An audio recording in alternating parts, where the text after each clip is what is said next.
We are in the Holy Week, and today we enter into Easter Triduum, or the Sacred Triduum.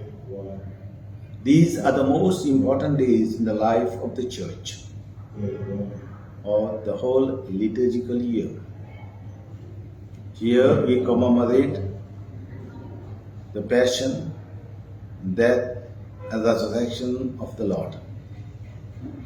The Lord came to this world to die so that we may live. By dying on the cross, He destroyed our death, and by rising, He restored our life. Today is Maundy Thursday, and we celebrate the intimate and passionate love of Jesus.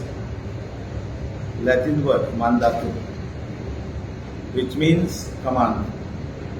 Jesus gave us a new commandment: love one another just as I have loved you.